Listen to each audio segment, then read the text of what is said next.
Halo, apa kabar?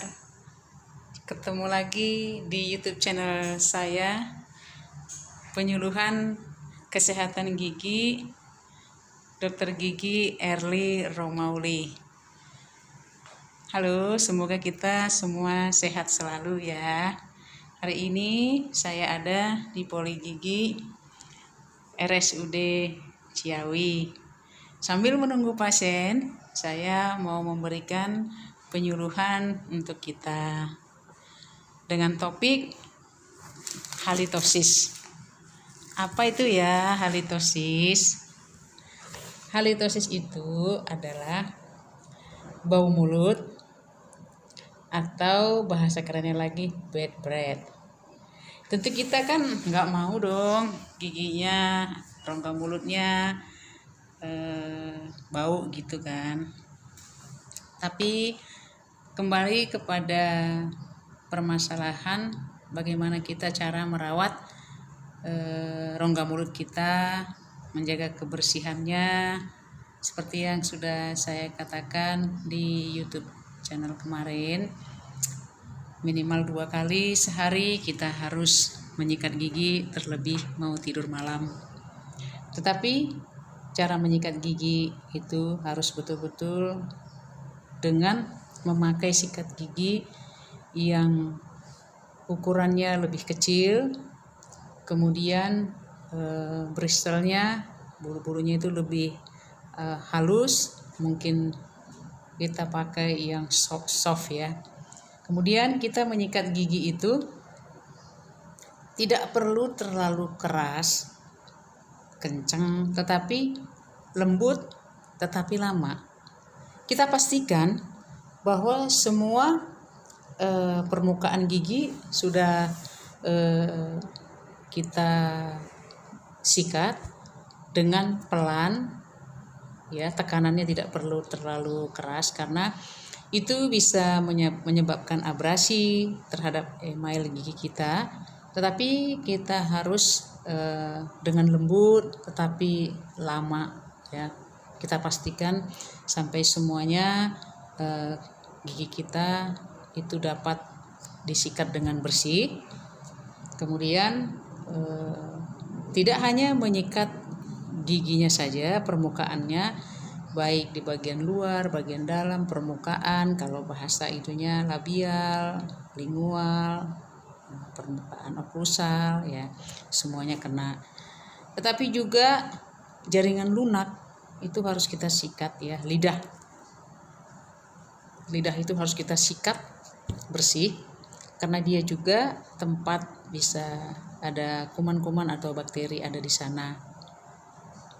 Kemudian juga gusi kita harus kita sikat.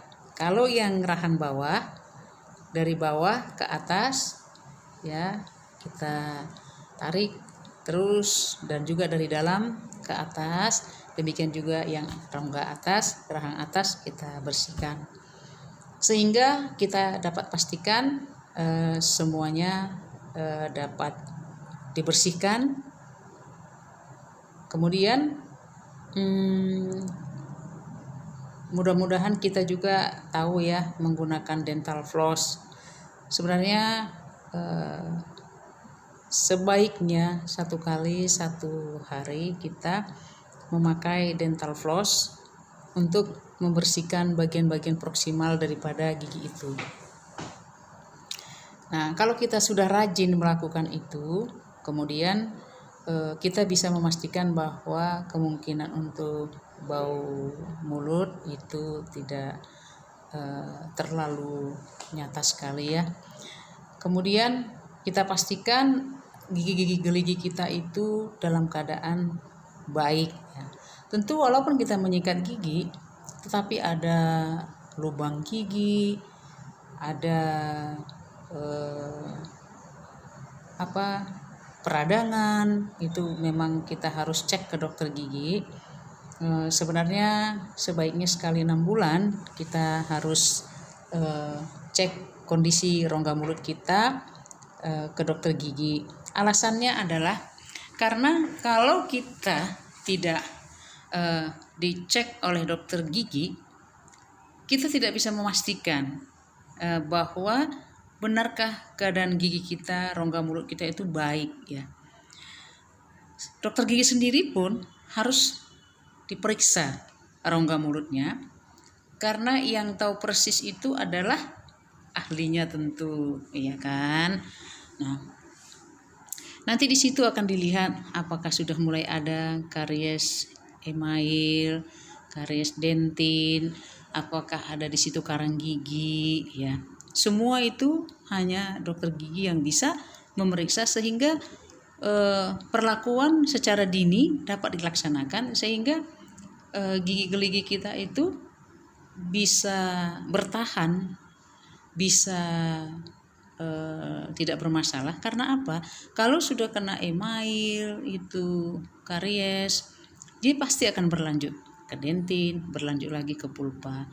Oleh karena itu, sekali 6 bulan kami harapkan teman-teman untuk mau cek kesehatan giginya, karena itu bisa langsung dilakukan sekali kunjungan, bisa ditambal, bisakah dibersihkan karang gigi, dan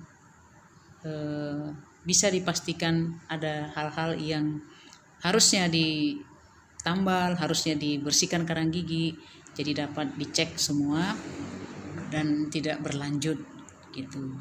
Saya juga nggak tahu ya kenapa, sepertinya dari hasil yang saya amati, banyak sekali orang tidak kalau tidak sakit tidak ke dokter gigi. Nah, saran saya sebagai dokter gigi, sekali 6 bulan datanglah ke dokter gigi untuk memastikan supaya kondisi kesehatan rongga mulut itu tetap terjaga, dan akan ada advice dari seorang dokter gigi terhadap keadaan rongga mulut kita. Karena sebenarnya rongga mulut kita itu banyak kuman ya, flora normal di sana. Jadi kalau ada kesempatan, pasti kuman-kuman akan mengadakan suatu reaksi dengan sisa-sisa makanan yang tertinggal di sana. Jadi barangkali sebenarnya kita tidak bisa pastikan bahwa kita sudah benar-benar bersih sekali cara menyikat gigi. Pasti ada yang terlewatkan, ya kan? Oleh karena itu, pemeriksaan terhadap dokter gigi sekali 6 bulan itu bisa kita akan melihat kondisi yang harus kita periksa di sana. Jadi itu sangat penting sekali ya untuk pergi ke dokter gigi sekali 6 bulan. Jangan takut. Itu malahan kalau sebenarnya cepat dilakukan tindakan itu ya tidak akan sakit ya. Ditambal kalau masih sampai enamel, bahkan ke dentin itu cepat ditambal sekali kunjungan. Kemudian gusi bisa dibersihkan karang gigi sehingga tidak terjadi penyakit gusi seperti gingivitis yang berkelanjutan. Jadi sebenarnya halitosis itu ya kebanyakan karena ada sisa makanan yang sudah berinteraksi dengan kuman sebenarnya. Nah, kemudian banyaklah minum air putih ya. Kemudian kita batasi juga mengurangi makanan yang mengandung gula ya. Jadi barangkali diet kita banyak makan buah, makan sayur ya. Kita pastikan. Kemudian setelah habis makan, kalau kita tidak bisa menyikat gigi, kita bisa langsung kumur-kumur dengan air putih. Ya. Saya pikir kita harus mau memberikan waktu kita untuk selalu memeriksa kesehatan gigi kita ke dokter gigi, bisa ke puskesmas ataupun ke rumah sakit ataupun ke klinik yang dapat membuat kesehatan gigi kita lebih baik. Karena kalau itu dibiarkan, penyakit-penyakit yang lain bisa masuk dari mulut gigi yang berlubang, dari gusi. Nah, itu bisa vokal infeksi namanya, bisa menyerang ke seluruh tubuh kita. Oleh karena itu, kita harus menjaga kesehatan kita lewat cara menyikat gigi yang benar, care terhadap pemeriksaan kesehatan rongga mulut kita. Jadi, marilah kita mau peduli, ya, terlebih kalau anak kita dari mulai kecil sudah kita biasakan. Nah, itu ya masa depan anak-anak kita lah ya. Kita jangan sampai dia masih kecil gitu sudah gigi tetapnya sudah rusak, ya. Jadi mohon kita perhatikan untuk mau melakukan kunjungan rutin ke dokter gigi sekali 6 bulan supaya kita bisa memberikan advice yang baik untuk keadaan rongga mulut kita, baik anak-anak kita, supaya kesehatan kita lebih optimal lagi. Nah, itu yang dapat saya sarankan untuk teman-teman semua. Boleh kalau senang mengikutinya, boleh berikan tanda like atau komen apa saja, kemudian subscribe, ya. Mungkin itulah hari ini yang dapat saya berikan, semoga bermanfaat. Terima kasih.